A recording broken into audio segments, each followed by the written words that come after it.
Hello dear students, welcome to Vibhuti Guruji online. आज आम षष्ठ श्रेणी गणित बही अभ्यास कार्य 5.6 और 5.7 समाधान करवा।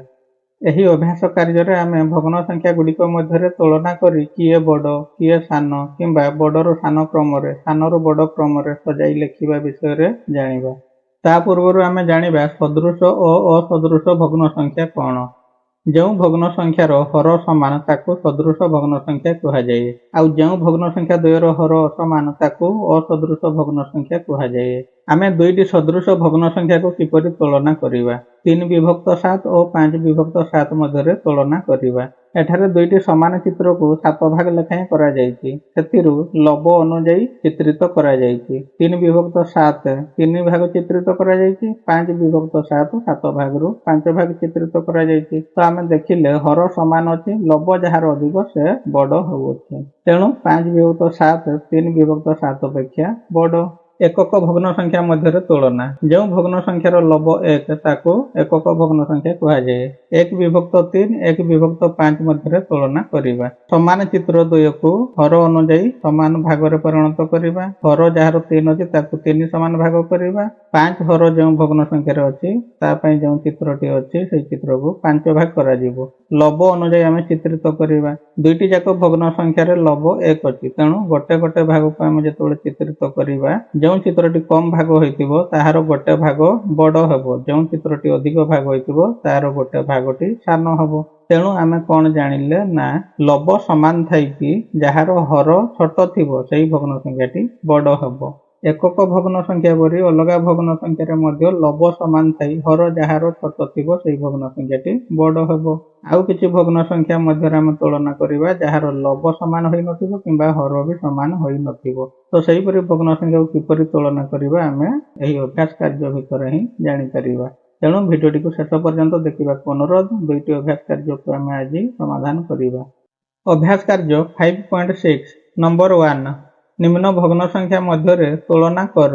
हर एठारे समान अछि, तो आमे जानू हर जहार समान थिबो लब जहार बड़ थिबो सेही भग्न संख्याटी बड़ हेबो। नंबर 1 को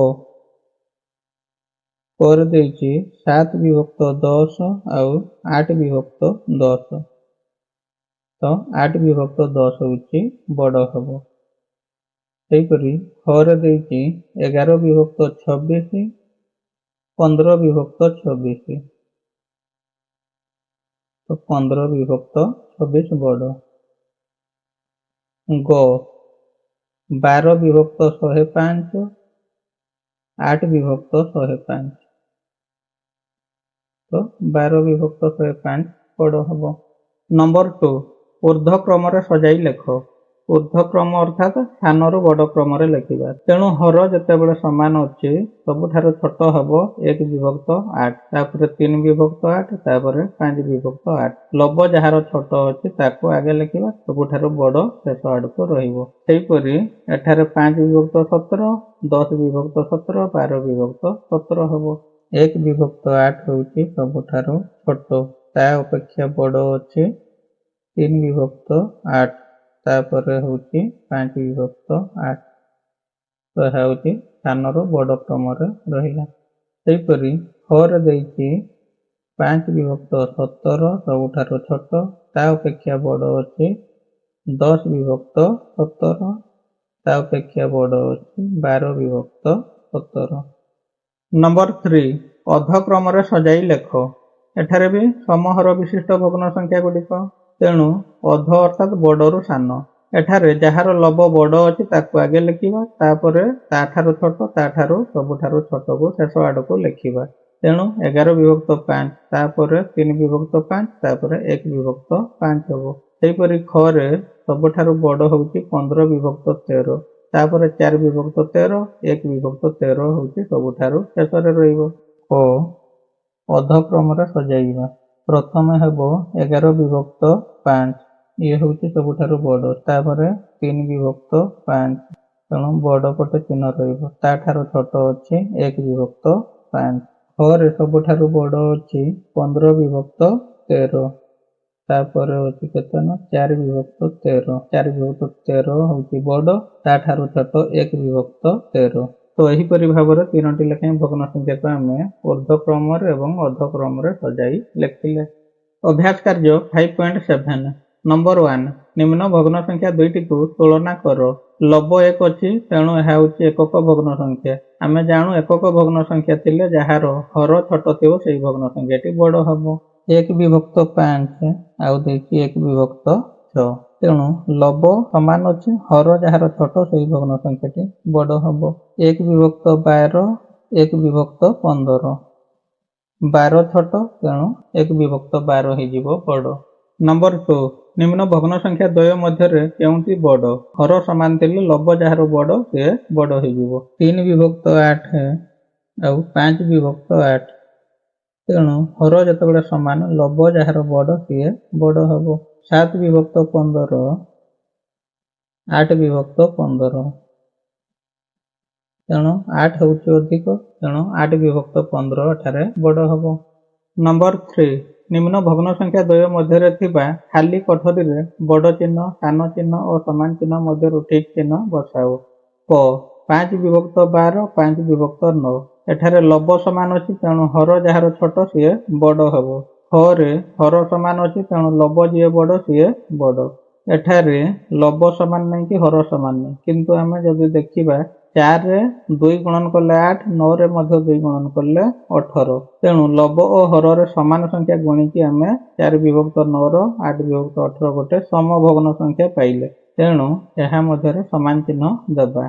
घ लब समान अच्छी हर जार छोट सी बड़ हम। तो लब जेहेतु समान अच्छी हर छोट जी सी बड़ हम यह समान रहिबो।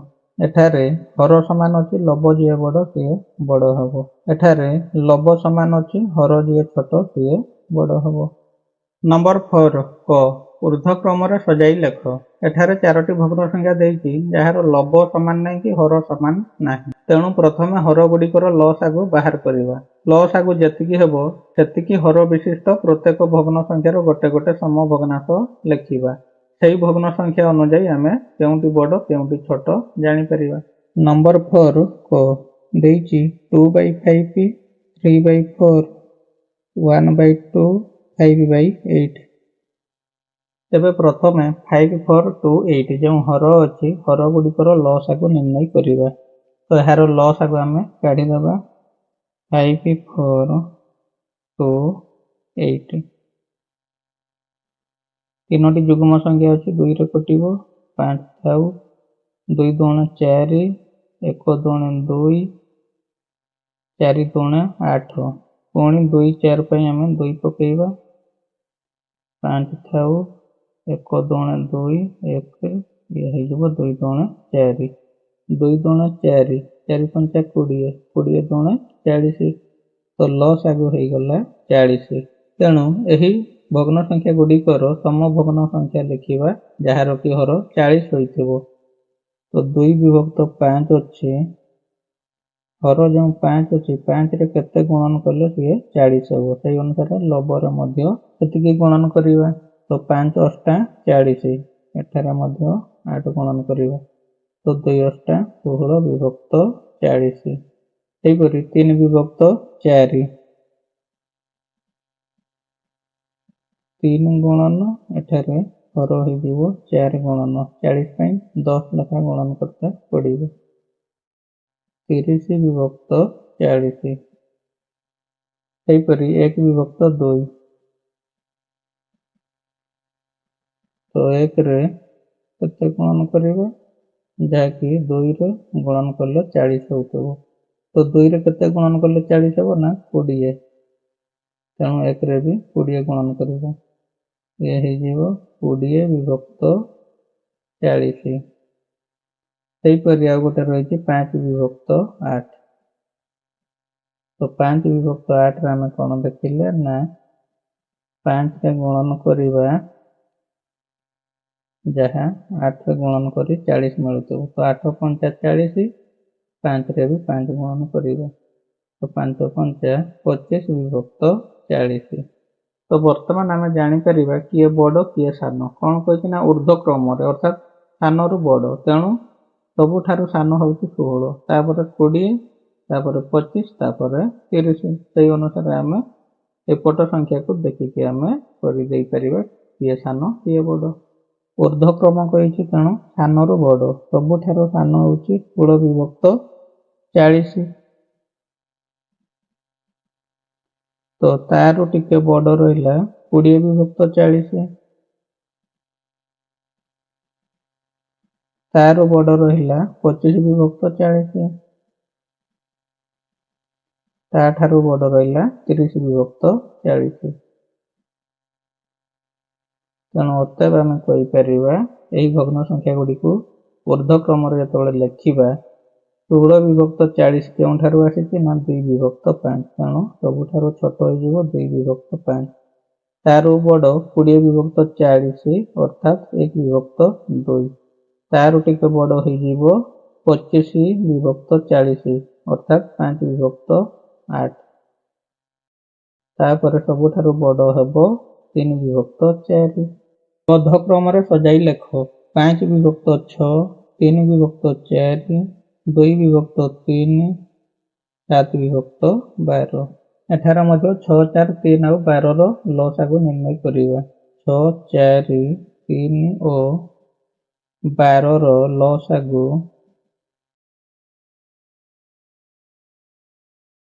6 को पंक्ति 12 अच्छी 4 को पंक्ति 12 3 को पंक्ति 12 तेणु बड़ संख्याटी लसागु हो तेणु यार लसागु काटते पड़ो नहीं 12 हो वर्तमान समभग्न संख्या लिखा जार हर 12 थी 5 विभक्त 6 तो वर्तमान 6 रे 2 गुणन कले 12 हम तेणु लभ जो 5 अच्छी ए 2 गुणन कर 5 दुणे 10 विभक्त 6 दुणे 12 3 विभक्त 4 4 3 गुणन कले 12 हम 3 रे 3 गुणन करदे 3 3 9 विभक्त 12 2 विभक्त 3 3 रे 4 गुणन कले 12 हम 2 रे 4 गुणन करिबा 2 चौ 8 विभक्त 3 चौ 12 7 विभक्त 12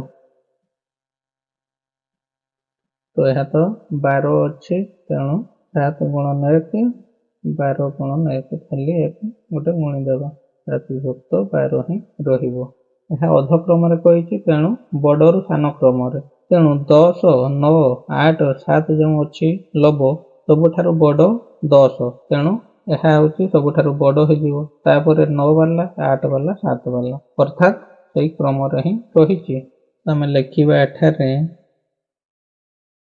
10 विभक्त 12 सबुठारु बड़ तापर टिके छोट 9 विभक्त 12 तो या अपेक्षा गोटे छोट रहा 8 विभक्त 12 ता अपेक्षा सबुठारु शेष रहा 7 विभक्त 12 तेणु अतएव आम तार मूल भग्न संख्या गुड़िक लिखिदेवा 10 विभक्त 12 थिला 5 विभक्त 6 यह सबुठारु बड़ तापर 3 विभक्त 4 तापर 2 विभक्त 3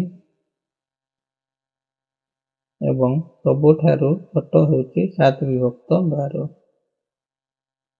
नंबर 5 समूहर विशिष्ट भग्न संख्या परिणत करी भग्न संख्या द्वय मध्य तुलना कर 3 विभक्त 8 और 5 विभक्त 12 तेणु 8 और 12 लसागु नहीं जावा 8 और 12 लसागु हो 24 तेणु 3 विभक्त 8 को आम 24 हर परिणत करवा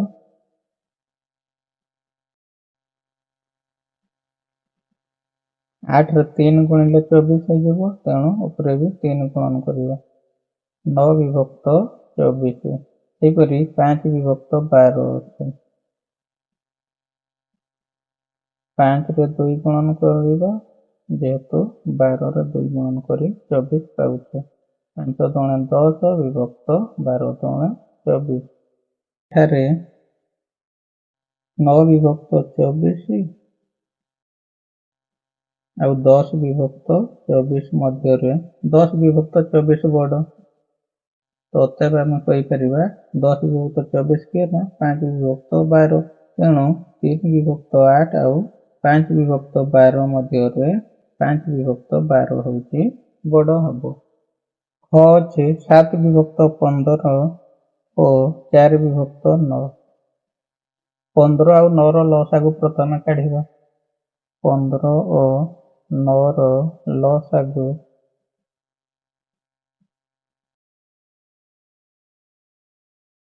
15 ଆଉ 9ର ଲସାଗୁ କେତେ ହେବ ନା 15 × 30 15 30 45। ତ 9 ପଂକ୍ତିରେ ମଧ୍ୟ 45 ରହିଲା, ତେଣୁ 45 ହେବ। ତେଣୁ ବର୍ତ୍ତମାନ ଦେଖିବା ହର 15 ଆଉ 9ରେ କେତେ ଲେଖା ଗୁଣନ କଲେ 45 ପାଇପାରିବା। ତ 7/15 ଅଛି, ତ 7 ଗୁଣନ 3 ହେବ। ଏଠାରେ 15ରେ ତ 3 ଗୁଣନ କଲେ 45, 7 × 21 15 3 45।